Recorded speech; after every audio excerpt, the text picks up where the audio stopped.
تنها جمعیتی که جز پرچم ملی مملکتش هیچ عکس و شعاری نداره جنبش ملی ما هستیمه.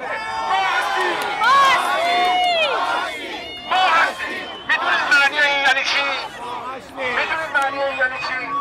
معنی این یعنی این که آقای احمدی نژاد بر رژیم جور و جهل و ستم بدونه ما در مخالفت و سرنگونی جمهوری اسلامی با تمام مخالفان و با تمام براندازها همراه و همزبان هستیم.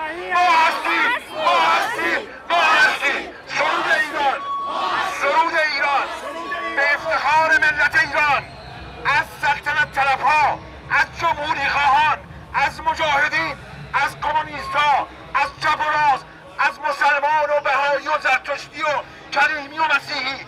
سرود ایران به افتخار ملت همیشه پاینده ایران. ای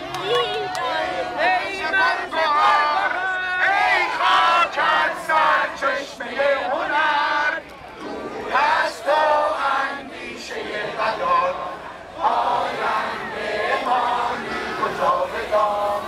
ای دشمنان تو سنگ خاره ای منانم، جان من فدای خاک پاک میهنم. مهر تو شد چون پیشم، دور از تو نیست اندیشم.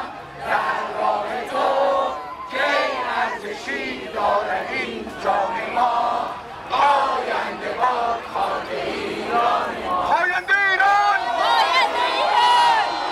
برقرار با پرچم شیر خورشید نشان ایران.